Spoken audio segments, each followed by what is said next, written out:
옆에 계신 분들께 한번 인사할까요? 한 주도 수고 많으셨습니다.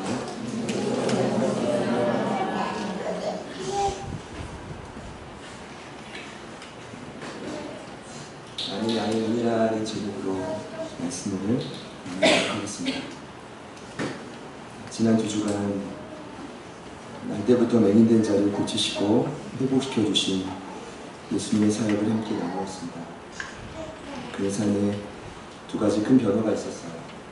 첫 번째는 그 맹인된 자였던 마음속에, 그 자의 마음속에 있던 좌절과 절망이 기대와 소망으로 바뀌었다는 것입니다. 그는 어릴 적부터 끝없는 비난과 정죄를 안고 살았죠. 그러던 어느 날 예수님께 이런 말씀을 듣습니다.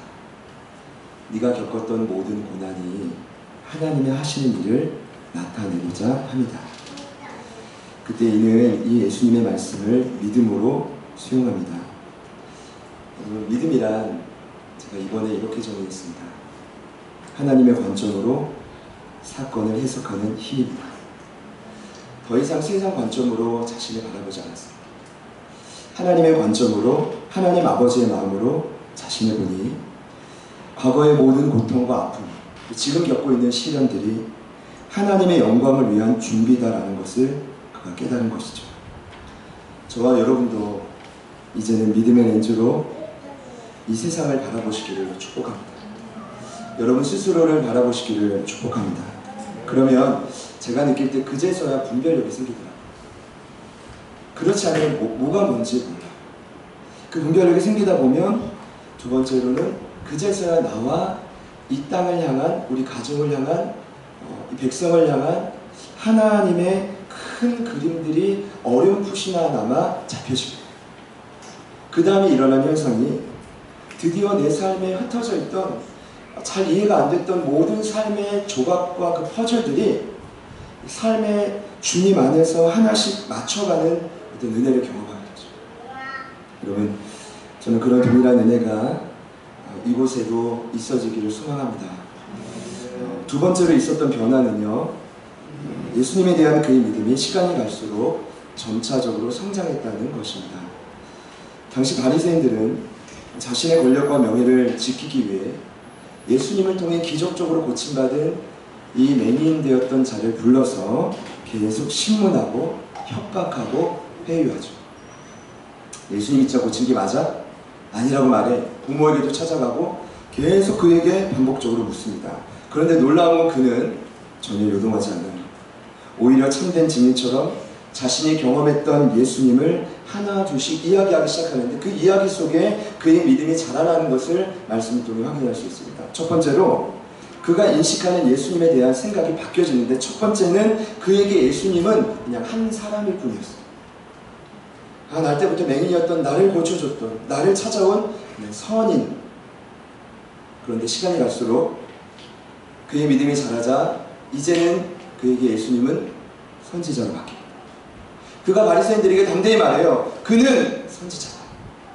이 말이 뭡니까? 그냥 한 사람일 뿐 아니라 무언가 내 삶에 범상치 않은 일을 꾸밀 수 있는, 무언가 하나님으로부터 보냄을 받은 무언가 거룩한 사람일 것 같다. 근데 이 대답을 듣고 바리새인들이 흥분합니다. 욕할 것까지는 없죠. 기뻐해주지 못할 먼저, 여러분, 이 고침받았는데 기뻐해주지 못할 먼저 이제 욕을 해요. 그러면서 공동체에서 내쫓습니다. 얼마나 불쌍합니까? 그때 우리 예수님이 이 맹인되었던 자를 또 찾아와. 이게 우리 예수님이십니다. 힘들면 그때 더 찾아오실 것 같아요. 그 제가 고민해봐요. 하나님, 그래서 우리 성도들의 삶을 더 힘들게 하시나요? 모를 것 같죠? 여러분의 카톡과 프로필 사진 및 제가 이제 검사하는 내용들이 조사해보면 어느 정도 나와요. 댓글, 카페에 댓글 다시다가 또 안 달고 이러면 알아요. 생각하죠. 나는 어려우시구나. 하나님의 계획이 있는 줄 믿습니다. 그때 예수님이 말 때부터 맹인된 자를 찾아오셨는데 놀라운 건 그때 이 맹인이 알아요. 이분이 하나님이 보내신 아들 메시아입니다. 이 고백은 뭔지 아십니까? 머리로만 알던 한 사람 선지자, 그게 아니라 그 예수님을 가슴 깊이 경험하게 된 거죠. 그러면서 이제는 내 인생을 맡길 만한 메시아입니다. 그 믿음이 생겨난 것입니다. 제가요, 이 본 사건을 통해 깨닫는 분명한 진리가 있습니다. 예수님은 지금도 회복이 필요한 영혼들을 지속적으로 끊임없이 찾아가고 계시다는 거죠. 함께 보고 있는 요한복음을 보니까 니고데모도, 베데스다 연못가에 38년 된 병자도, 사마리아 성의 수가성 여인도, 그리고 날 때부터 맹인된 자도, 그들이 먼저 예수님을 찾아간 게 아니라 예수님이 먼저 그들의 삶의 현장으로, 아픔의 현장으로 직접 찾아가셨어요. 여러분, 이것이 기독교입니다. 이것이 여느 종교와 다른 기독교의 가장 중요한 본질입니다. 다른 종교는 말합니다. 뭔가 노력하고, 뭔가 내가 공덕을 쌓고, 내가 뭔가 멋지고 똑똑하고, 뭐 밖에서 승리하고, 뭐 성공하면 명예가 있고 능력이 있고 복받았다고 말하지만, 기독교는 전혀 그렇지 않습니다. 그것이 전혀 중요하지 않습니다. 기독교에서 가장 중요한 건 내 노력과 능력으로 주님을 찾는 게 아닙니다. 주님이 나를 먼저 찾아오셨다는 사실, 이것을 깨달을 때 은혜가 됩니다. 이것이 안 깨달아지면요, 평생 내가 잘나서 사는 거죠. 내가 이만큼 했으니까, 그리고 내가 이런 직장이 있으니까, 내가 이만큼 수입이 있으니까. 전혀 그렇지 않습니다. 그 환경과 전혀 상관없이, 우리가 어느 곳에 살든 어느 집에 살든 어떤 지역에 있든 아무런 상관없이 주님은 우리를 직접 찾아오십니다. 이게 우리 주님이십니다. 이 사실을 믿을 때 주님이 나를 찾아오시고, 날 때부터 맹인된 자리 보셨던 것처럼 내 중심을 다 하시고, 겉은 그렇지 않지만 속은 다 무너져가는 걸 다 보시고, 그리고 살아있는 말씀으로 치유해 주는 것을 내가 믿을 때 동일한 역사가 일어나는 거죠. 그때 우리가 준비할 것은 많이 없어요. 저를 따라해 봅시다. 우리가 준비할 것은 가난한 마음, 열린 마음. 제가 이번 주 큐티를 하다가요, 참 주님이 도와주셨습니다. 제가요, 큐티를 목숨 걸고 하는 이유가 있습니다. 큐티를 안 하면 목회를 할 수 없어요. 아까 집사님이 저를 보시고 그러시더라고요. 목사님 정말 대단하다. 제가 웃었어요, 속으로. 알긴 아시고. 제가 대단한 게 아니라 우리 주님이 대단하시고, 저 주님 말씀 없으면 목회 못해요. 말씀을 보니까 미리 피할 길을 다 알려줘요. 지난주 월요일에 묵상을 하는데 사도행전 19장에 바울이 에베소라는 도시에서 회당에 모인 그 뜨거운 열정을 갖고 모인 자들에게 3달 동안 하나님의 말씀을 막 강론합니다. 놀라운 것! 그렇게 천하의 바울이 말씀을 전해도 은혜를 받지 못하는 자들이 나와요. 성경이 이렇게 말합니다. 어떤 사람들은 마음이 굳어 순종하지 않아요. 이게 분명히 주님 뜻인 걸 아닌데 마음이 굳어 있으니까 순종하고 싶지 않은 거죠. 근데 본인만 순종하지 않으면 좋은데 꼭 이런 분들이 특징이 있어요. 마음이 굳잖아요. 주변도 굳게. 그래서 주변에 자꾸 찾아가가지고 사람들에게 이 십자가의 도를 믿지 말라고 해요. 벌을 받은 저희 공동체도 그럴 수 있습니다. 참 이때 바울이 포기하지 않고 그들을 냅둬요. 그리고 다른 사람을 찾아가서 제자로 삼고, 이번에는 2년 동안 하루도 쉬지 않고 두려운 서원에서 하나님의 말씀을 강론할 때 그 아시아에 있던 모든 헬라인과 유대인들이 다 예수를 믿었더라. 할렐루야. 그런 은혜가 있었죠. 근데 제가 드리고 싶은 말씀은 그겁니다. 제가 오늘 이 7월 마지막 주 예배를 맞이하면서 무더위가 그 어느 때보다 많았지만 제 마음에 기대감이 있었거든요. 반드시 부흥을 주실 것이다. 믿지 않는 자들이 다시 예수께로 돌아올 것이다. 그런 확신을 주실 때가 있어요. 그런데 제 마음에 이런 기도 제목이 있었습니다. 하나님, 무더위가 기승합니다. 수많은 많은 고민과 염려들이 저희 가족들의 삶에 많아집니다. 그리고 가정은 더 풍파지경으로 몰아쳐 갑니다. 하나님, 바람이 있다면 우리 성도분들의 마음이 지쳐서 굳어지지 않도록 도와주십시오. 차라리 힘들 때 마음이 굳어지는 게 아니라 상한 심령, 부드러운 마음으로 주님께 마음을 열고 다가올 수 있도록 도와주십시오. 제가 그 기도 제목을 안고 이곳에 왔습니다. 여러분, 그렇게 마음을 열고 오늘 이 말씀을 들으실 때 예수님의 세밀하고 따스러운 음성을 여러분 듣게 되실 겁니다. 그러면 살아요. 여러분, 살기 위해 이곳에 오셨죠? 살 수 있는 역사가 있기를 소망합니다. 오늘 함께 읽으신 본문, 신앙생활하고 있는 저와 여러분들에게 정말 잊지 말아야 될 본문, 너무 감사한 본문. 제가 요한을 치켜 세우는 게 아니라 그만큼 오늘 오신 여러분들을 횡재했어요. 네. 신앙생활에서 가장 중요한 게 2가지가 있어요. 신앙생활을 하고 있는 내가 어떤 사람인지 알아야 되고, 내가 신앙하고 있는 예수님이 어떤 분인지를 명확히 알아야 돼요. 근데 그 두 가지의 답을 오늘 말씀에는 가장 정확하게 어떤 성경보다 말하고 있죠. 사실 요한복음은 그 어떤 복음서보다 뛰어나요. 왜냐하면 예수님의 자기선을 7가지가 선포되는데 여기만 나와요. 그러니까 다른 복음서를 보면 예수님이 이렇다더라 이런 소개가 많은데, 여기 요한복음에는 예수님이 직접 본인이, 예를 들어 저는 김경환입니다.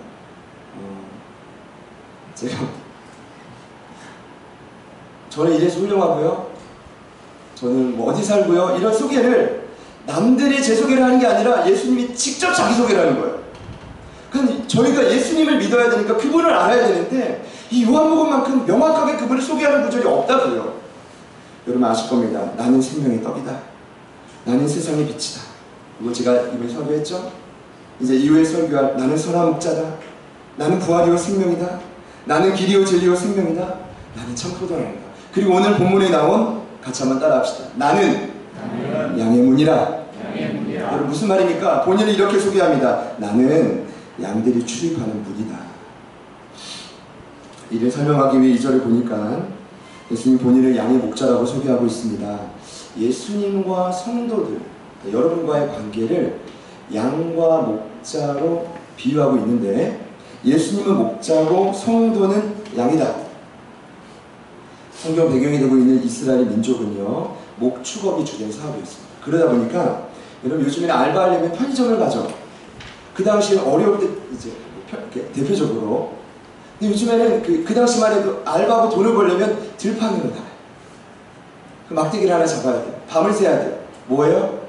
목자를 도와 날라라. 밤새 일을 하면 수입이 생기는 거죠. 작더라도 돈을 벌 수 있는 방법이 많이 없었어요.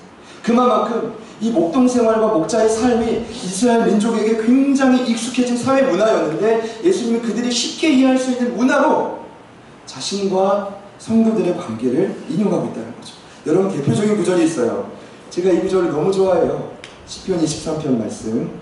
여호와는 나의 목자시니 내게 부족함이 없으리로다.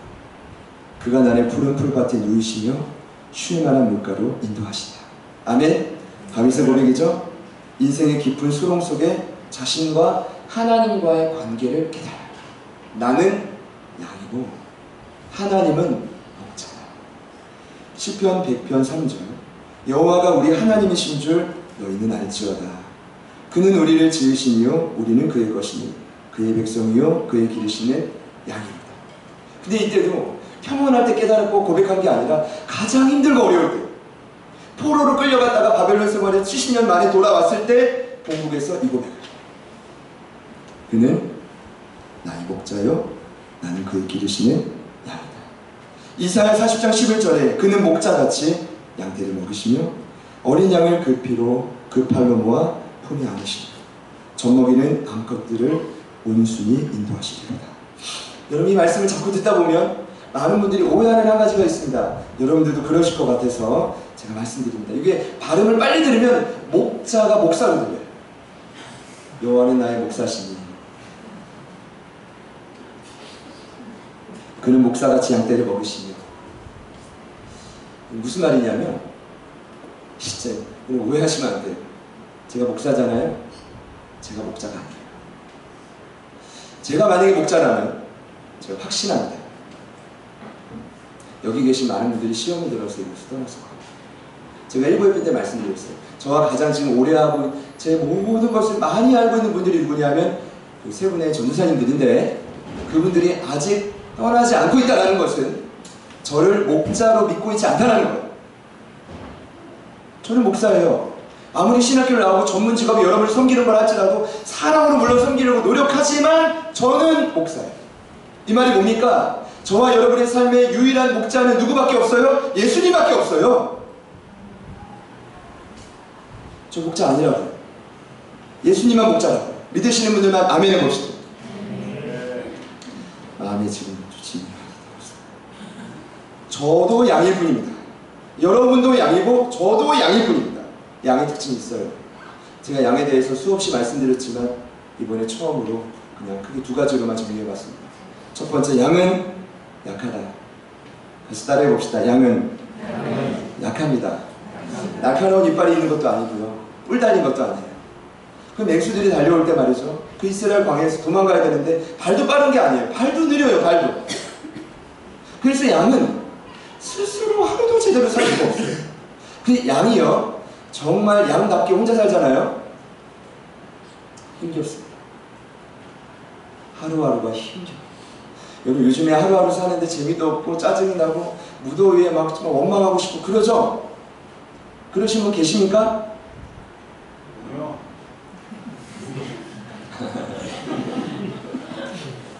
이런 영적인 분위기 아시죠? 한 분 빼고 다 그러시더라고요. 지치고 짜증나고 힘들고 더 이상 살고 싶지 않다는 거죠. 이게 양이에요. 양은 약해요. 하나 충격적인 사실 알려드리죠. 양은 미련해요.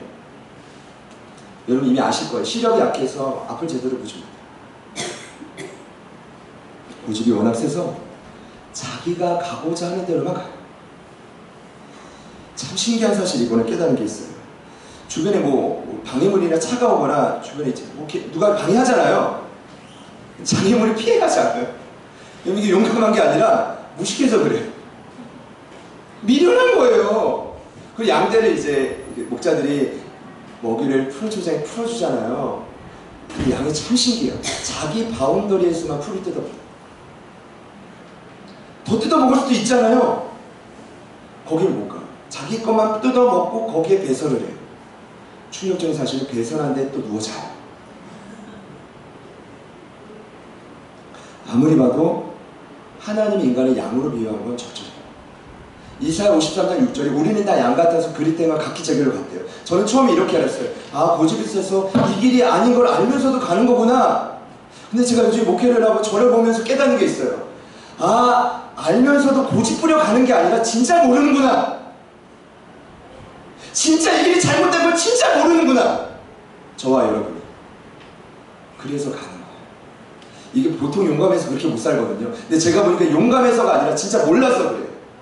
약하고 미련해서 양은 결론적으로 목자의 돌봄과 인도함 없이 살아갈 재간이 없어요. 근데 오늘 예수님이 자기 자신을 목자라고 하면서 한마디 더 해요. 나는 양의 문이다.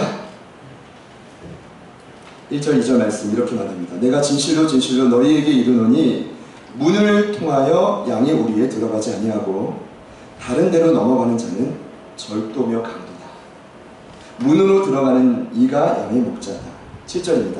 그러므로 예수께서 다시 이르시되 내가 진실로 진실로 너희에게 말하노니 나는 양의 문이라.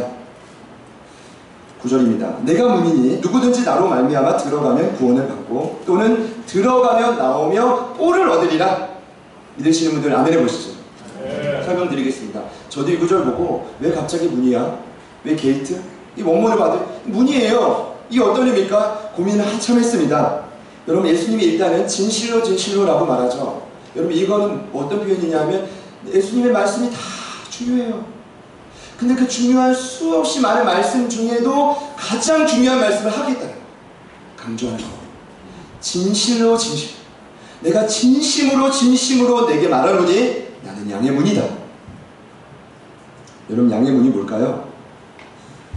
양이 출입하는 통로. 여러분 오늘 이 교회 예배당에 오실 때 최소한 3개의 문을 통과했을 겁니다. 그 1층에 명진 프라자 들어올 때 그 열려져 있는 문, 그리고 엘리베이터 문, 그리고 이 은혜가 엄청나게 흐르는 이 제자들께 본당문. 네. 이게 지금 저희들의 영적인 상태입니다. 늘 긴장하고 이 자리에 와요. 오늘이 마지막일 수 있겠다.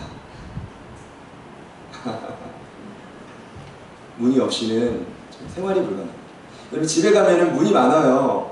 내 방문, 화장실 문, 거실에 뭐 큰 집들은 거실에 또 문이 있죠. 그러니까 문을 열지 않으면 생활이 불가능해요. 그럼 어떤 뜻일까요? 예수님이 나를 양의 문이라고 한 건 양은 문을 통과하지 않으면 활동하거나 살 수가 없어요. 한마디로 저희들은 예수님으로 말미암아 살아야 한다는 것이. 한 번 더요. 저와 여러분들의 삶의 모든 순간에 들어가든 나오든 누구를 통해 살아야 돼요? 예수님을 통해 살아야 된다는 거예요. 제가 더 쉽게 말씀드리죠. 한마디로 저희들은 예수님을 양의 문으로 믿는다는 것은 무슨 뜻이냐 하면 예수님 없이는 살 수 없다는 고백을 날마다 해야 된다는 거예요. 예수님, 저 예수님 없이는 살 수 없어요. 예수님, 지금 제 상황 아시잖아요. 지금 제 형편 아시잖아요. 지금 제 건강 상태 아시잖아요. 지금 저희 가정 아시잖아요. 지금 저는 예수님 없이는 죽을 수밖에 없어요 라고 고백하는 것이 예수님을 양의 문으로 믿는 것이죠. 구절에 예수님 말씀하셨습니다. 양의 문 대신 예수님을 믿고 따를 때 너희들은 구원을 받고 그리고 들어가며 나올 때 꼴을 얻으리라. 여러분, 저는 소망이 생겼습니다. 만약 오늘 이 말씀을 듣고 정말 여러분의 삶 속에 예수님을 완전히 붙들고 그분을 내 삶의 문으로 믿고 살아가는 분들에게는 뭐가 생길 것이냐? 꼴이 얻어질 것이다. 꼴? 꼴은 패션, 양식입니다. 필요하지 않으세요? 갈급하지 않으세요? 어쩌면 그 마음속에 그런 소망이 있지 않으세요? 제가 여러분들을 축복합니다. 예수님을 양의 문으로 믿는 자, 적절한 시기에 하나님 반드시 꼴을 먹여주실 줄 믿습니다. 그 끝이 아닙니다. 1절을 보면 그 양의 문으로 들어오는 자, 이 문지기가 양의 목자를 알아요. 목자가 오면 문을 열어준대요. 그럼 목자가 문을 열어주면 거기로 양들이 들어가서 그럼 어떻게 되죠? 양의 우리에서 보호를 받게 돼요. 자, 구원받고 꼴을 얻고 또 뭐예요? 보호를 받아요. 지금도 수많은 맹수들이 우리를 공격하고 있습니다. 그 수많은 공격으로부터 우리를 안전하게 보호해 줄 분은 양의 문이 되신 예수님밖에 없습니다. 여러분, 오늘 이 말씀을 들으시면서 정말 내 삶에 그 목자 되신 예수님을 양의 문으로 인정하는 모든 분들에게는 구원을 얻고 꼴을 얻고 평안과 안식을 얻게 될 줄 믿습니다. 근데 아직 이 말씀을 들으시면서 예수는 꼭 이렇게 믿어야 돼? 나 바쁜데 열심히 일해서 돈도 벌어야 되고 예수님이 굳이 내 삶에 양의 문일 필요가 없으신 분들, 나는 예수님이 양의 문이 아니어도 충분히 살 수 있다고 믿으시는 분들은 아직 양이 아닌 겁니다. 자, 확실하죠? 이게 예언입니다. 힘겨운 인생의 나날일 것입니다. 그러네 만약 오늘 이 말씀을 들으시고 예수님이 예수님이 내 삶의 목자 되실 뿐 아니라 내 삶의 양의 문이 되어주십시오. 내 삶의 모든 출입의 통로에 주님이 함께 해주십시오. 그러면 그때부터 온전한 양으로 살아가게 돼요. 구원 얻고 꼴을 얻고 평안을 얻게 되고 그렇게 될 줄 믿습니다. 제가 말씀을 묵상하다 보니까 신앙은 두 부류로 나눠져요. 첫 번째는 스스로가 양인 것을 철저히 인식하고 양답게 살아가는 자들 있어요. 하나님 앞에 미리 기도해요. 미리 가난한 마음으로 좀 기도하는 거야. 근데 어떤 분들은 스스로 양이라는 사실을 망각해요. 내 삶에 일어난 수많은 자녀와 물질과 때론 관계와 건강과 모든 복이 자신으로부터 왔다라고 정말 착각하고 살아가는 거죠. 그런 분들은 절대로 마음속에 평안과 기쁨과 소망이 없습니다. 여러분 선택하십시오. 원론적으로 인간은 스스로 살아갈 수 없는 존재입니다. 내가 아무리 똑똑한들, 잘 살고 능력 있고 세련되고 멋진다고 한들 여러분 양일 뿐입니다. 여러분 저 보실 때 그래도 우리 목사님이 똑똑하고 그래도 이제는 더 잘 살게 될 거고 그리고 능력도 있고 세련되고 멋지다고 생각하실 겁니다. 제가요 여름에 이제 기회가 돼서 복음을 십자가를 전하러 가다 보면 참 많은 교회들을 만나봅니다. 제 사명이라고 하는데 뭔가 것들은 진짜 가보다 보면 이제 뭐 거절하고 싶을 때가 많은데 거절할 수가 없어요. 왠지 제가 사군 같고. 그래서 복음을 전하다 가다 보면 뭘 느끼냐면 참 우리 교회에 있는 우리 교육자, 전사님들 너무 똑똑하고 세련되고 마음씨 착하고 너무 괜찮다. 앞으로 8년이 아니라 앞으로 10년, 20년도 함께 해야 돼. 그리고 우리 청년들도 너무 기대가 됩니다. 진짜 지금 좀 이렇게 우리가 연약할 수 있지만 앞으로는 너무 기대가 돼요. 특히 우리 제자들 교회 가족들은 너무 멋지고 예쁘고 아름답고 잘생기셨어요. 그런데 진심입니다. 그런데 저와 여러분은 아무리 잘나도 양이 스스로 할 수 있는 게 아무것도 없다. 예수님이 문이 되어주시지 않으면, 예수님이 내 취업의 문을 열어주시지 않으면, 재정의 문을 열어주시지 않으면, 가게의 문을 열어주시지 않으면, 가정의 문을 열어주시지 않으면, 자녀 양육의 문제를 열어주시지 않으면 모든 것이 막혀서 열릴 길이 없다고요. 그분을 믿길, 그분만을 따르기를 축복합니다. 근데 제가요, 사실 이렇게만 맞춰도 되지만 그 예수님을 양의 문으로 저희가 믿고 따라가지 않으면 정말 안 되는 이유가 오늘 말씀에 나와요. 여러분 들으시면 깜짝 놀라실 텐데 그 이유는 절도와 강도와 도덕 때문에. 지금 다양하게 세 부류를 표현했지만 이 세 부류 모두 다 누구를 의미하는지 아십니까? 사단과 마귀를. 제가 사단과 마귀 이야기를 종종 해요. 제 가까이 있는 아내들, 저 그만해. 귀신 이야기 좀 그만하라. 근데 여러분 그거 아세요? 지금 저와 여러분이 한계를 뛰어넘으려면, 귀신을 이기지 못하면, 사단의 영향력을 극복해내지 못하면 절대로 삶의 문이 열려지지 않아요. 그 증거를 제 말이 아니라 오늘 예수님이 말하고 있습니다. 1절에도 8절에도 10절에도 계속 얘기하는 게 절도요, 강도요, 도둑놈들이 있다는 거예요. 제가 어제 큐티를 하면서 깜짝 놀랐습니다. 사도 바울이 이제 죽기 얼마 전에 에베소에 있는 장로들을 다 불러요. 그 당시 장로들이라고 하면 교회 지도자들입니다. 목회자입니다. 그리고 이렇게 부탁합니다. 내가 이제 곧 이 세상을 떠날 텐데 당신을 위해서도, 그리고 하나님의 피값으로 사신 교회를, 양떼들을 위해서라도 너는 깨어서 준비되라. 흔들어 깨워요. 그러면서 이런 말씀합니다. 사도행전 20장 29절에 내가 떠난 뒤에 사나운 이리들이 여러분 가운데로 들어와서 양떼를 마구 헤아릴 것을 내가 안다. 여러분 저에겐 계명으로 다가왔어요. 지금 저희들의 형편이 그래요. 지금 사나운 이리들이, 사단 마귀가 사실 여러분의 삶의 현장으로 들어와서 마구마구 해하고 있어요. 여러분 지금 깨닫지 못하시죠? 봐야 돼요. 영적인 눈을 떠서 봐야 돼요. 베드로 사도는 이렇게 말했어요. 베드로전서 5장 8절에 근신하라 깨어라 너희 대적 마귀가 우는 사자같이 두루다니며 삼킬 차를 칩니다. 눈을 뜨고 보면 지금 내 옆에 이 자식을 삼키려고 우는 사자같이, 마귀가 우는 사자처럼 달려와가지고 죽이고 있다. 여러분 이 사실 아십니까? 바울 사도가 말했죠. 교회가 결국 부흥하고 성장하고 정강하려면 영적 전투를 해야 된다. 우리의 씨름은 혈과 육을 상대하는 것이 아니라 공중권세 잡은 자들, 악한 사단 마귀와 싸우는 거예요. 근데 여러분 놀라운 건요, 그들이 절도와 강도 행위를 할 때 이 세상에서 어떻게 활동하는지 아십니까? 자신의 모습을 드러내지 않아요. 우상으로 둔갑하죠. 가장 많은 우상들이 사람입니다. 여러분 예수님이 8절에 이런 말씀하셨어요. 나보다 먼저 온 자는 다 절도요 강도라. 여러분 이런 구절을 세상 사람들이 굉장히 적대감 갖고 있는 그리스도인들이 이 글을 읽잖아요. 성도들 중에도 이런 말 하시는 분이 있어요. 뭐 이렇게 기독교가 편협하냐고. 다 품어야 되는 거 아니냐고. 여러분 물론 맞아요. 그 영혼들 다 사랑해야 될 잃어버린 하나님의 자녀지만, 여러분 이 말이 뭔지 아세요? 악한 사단 마귀가 그들이 구원받을 또 다른 길을 사람들을 통해 유혹하고 있다는 거예요. 여러분 예수님 전에 이 땅에 추앙받는 수많은 우상들이 너무 많아요. 대표적으로 3명만 얘기해볼까요? 유교의 공자, 불교의 마호멧, 이슬람 무함마드. 여러분 어떤 느낌인지 아십니까? 여러분 그들이요 가면을 복 받는다고 해요. 하나님이 축복해 준다고 해요. 뭐 인과응보라고 해요. 그럼 다 가르칩니다. 그의 삶이 복된 삶일까요? 복된 삶일까요? 결국 그들이 죄송하지만 여러분, 결국 강조하는 마지막 복이 뭔지 아십니까? 만몬입니다. 돈이에요.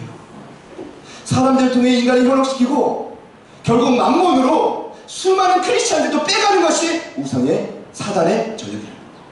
여러분 예를 들어서 제가 이런 예를 들었는데 참 적절하다. 제가 질문 한번 드려볼게요. 길가를 가시다가 길을 잃어버린, 울면서 막 길을 잃어버린 아이를 발견했어요. 여러분 그 아이를 집에 데려가서 힘들지만 씻기고 먹이고 입히고 공부까지 시키고 잘하게 했어요. 여러분 이거 잘한 일입니까? 못한 일입니까?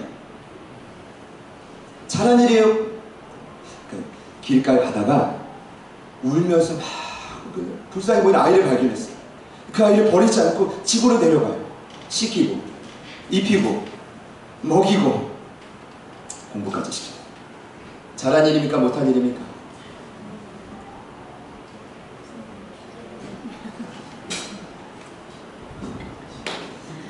네. 제가 말씀드리겠습니다. 잘한 일 아니죠. 길 잃어버린 아이를 어떻게 해야 됩니까? 부모를 찾아줘야죠. 부모를 찾아줘야죠. 평생 영적인 고아로 만들고 이 땅에서 부와 명예를 누린들 마지막에 심판대 앞에 섰을 때 그는 지옥불입니다. 이 땅에서 아무리 돈을 많이 벌고 열심히 일해서 주님 없이 산다 한들 마지막 심판대 앞에 섰을 때 지옥불입니다. 이 땅에 사는 평안했을까요? 그 아이가 부모를 잃고? 여러분 지금 예수님이 말씀하시는 의미를 아시겠습니까? 내가 양의 문이라는 말은 지금 수많은 믿는 성도들에게 제발 다른 길이 없다는 거예요. 다른 문이 없다는 거예요. 다른 수많은 우상과 사람을 쫓지 말라는 거예요. 열심히 일하고 돈을 버는 거 중요하지만 왜 예수 없이 나 없이 하나님 없이 돈을 버냐는 거예요. 아무런 쓸모가 없습니다. 모든 것이 누구를 통해서? 문 대신 예수님을 통해서만이 가능한 것이죠. 그럴 때만이 저와 여러분의 인생이 바뀌어질 수 있습니다. 그럴 때만이 저와 여러분의 인생의 절대적인 평안과 소망이 누려질 수가 있습니다. 그럴 때만이 구원을 얻을 수가 있죠. 그럴 때만이 저희들이 변화될 수가 있습니다. 사랑하는 여러분, 제가 말씀을 준비하다가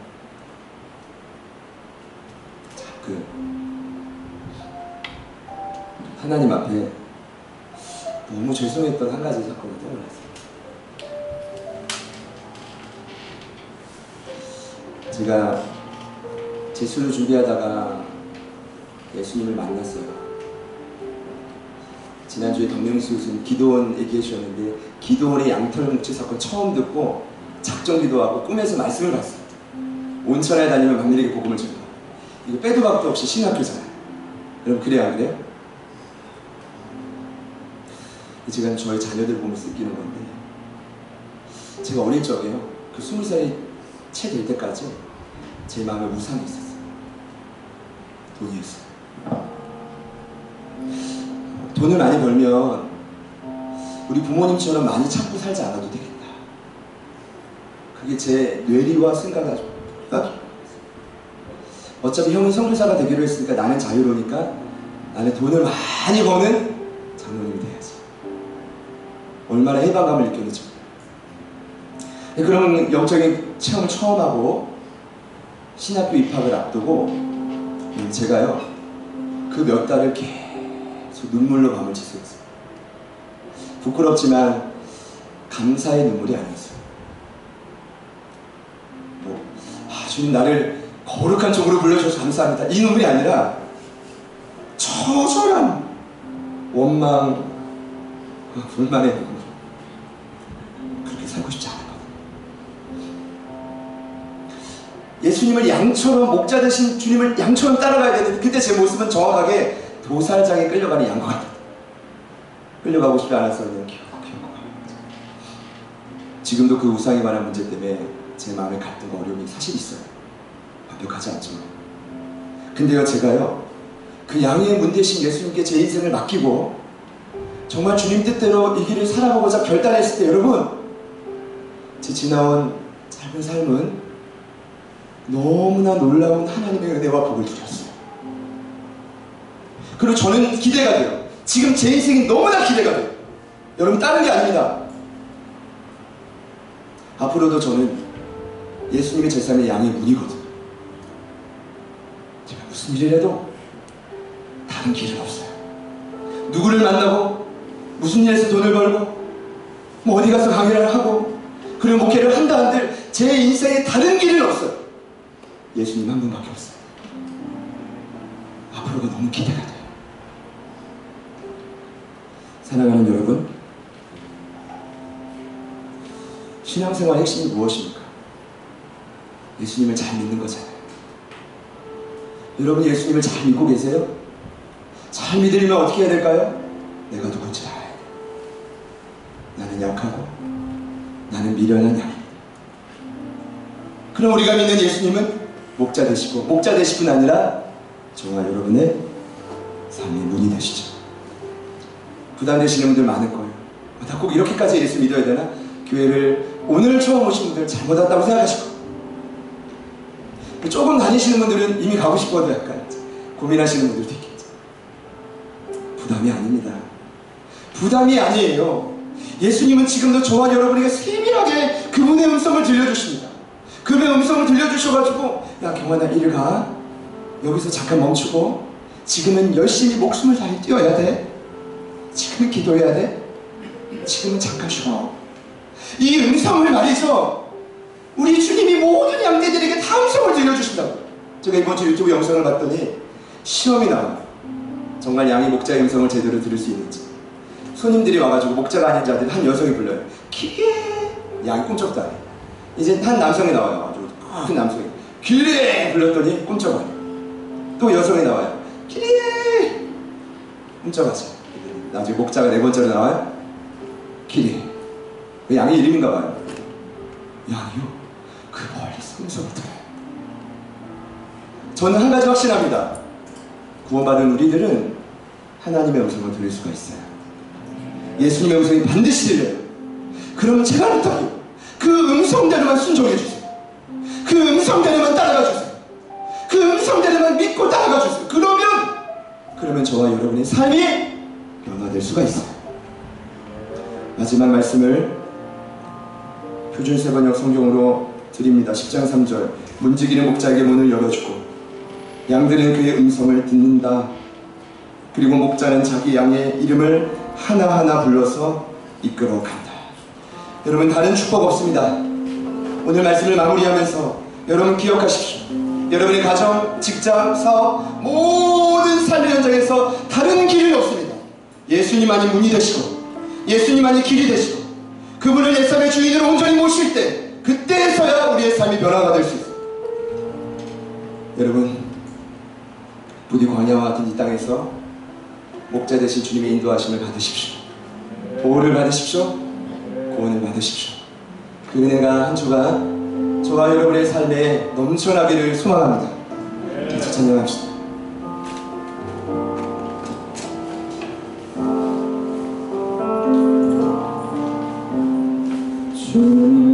나의 모습 보네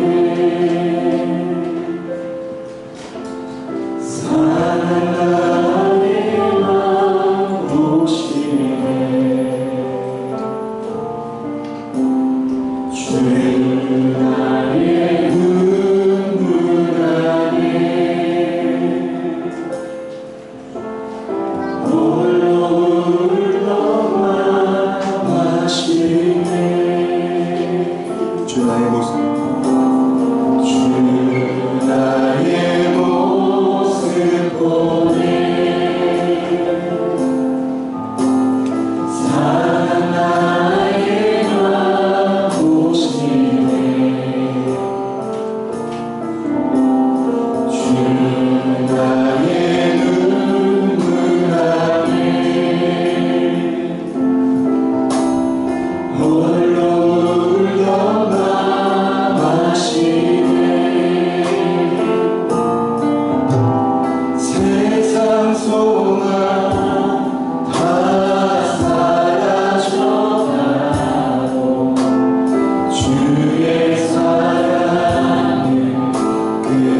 주님, 나는 약하고 미련한 양입니다 라고 생각되시는 분들, 두 손을 가슴에 모아보시겠습니다. 그리고 내가 그러한 존재이기에 유일한 신뢰와 믿음의 대상인 예수님을 내 삶의 유일한 목자, 내 삶의 무디오 길로 결단하고 모시겠습니다라고 마음에 결정하시는 분들도 두 손을 가슴에 모아보시겠습니다. 시간 제가 기도하겠습니다. 아버지, 주님 품을 떠나 언제까지 내가 양이라는 사실을 망각하고 내 고집과 뜻대로 살아가겠습니까? 이미 저희들의 마음속에 주님 주시는 기쁨과 평안과 소망이 사라진 지 오래입니다. 다시 한번 이 시간 구하오니 내가 양이고 주님 목자고 주님의 다른 길과 소망이 없사오니 주님을 내 삶의 양의 문으로 모시오니 성령님 이 시간 나를 찾아와 주시고 그 성령의 충만한 인지 아래 예수님 한 분만을 믿고 따라가는 저희들 모두가 되게 하여 주시옵소서. 양은 목자의 음성을 듣고 그 음성을 따라갈 때만이 참된 행복을 누릴 수 있음을 믿습니다. 주여, 왜 그리 화가 나고 왜 그리 지치고 왜 그리 고나고 왜 그리 마음이 상하였는지 다른 데서 이유를 찾지 않고 오늘 말씀을 통해 믿음으로 반응하며 나아가는 저희들이 되게 하여 주시옵소서. 아무리 이 땅의 삶이 힘들고 어려워도 부모 되신 아버지가 그 예수님을 통해 우리와 함께 계신다면 우리는 아무리 이 땅의 삶이 힘들고 어렵고 더럽고 치사해도 우리는 능력 있게 살아갈 수가 있습니다. 주님 도와주십시오. 주님 도와주십시오. 내가 양입니다라고 결단하며 나아가는 목자 되신 주님의 도우심을 구하며 나아가는 우리 사랑하는 제자들의 모든 가족들, 오늘 이곳에서 주님의 이름을 부르며 나아가는 귀한 성도들, 주님 눈여겨보시고 오늘 이 시간 찾아와 주옵소서. 한 주간 우리의 삶이 반드시 변화되게 하여 주옵소서. 성령님, 우리 연약함을 도와 주옵소서. 일하실 주님을 기대하며 예수님의 이름으로 간절히 축복하며 기도드립니다.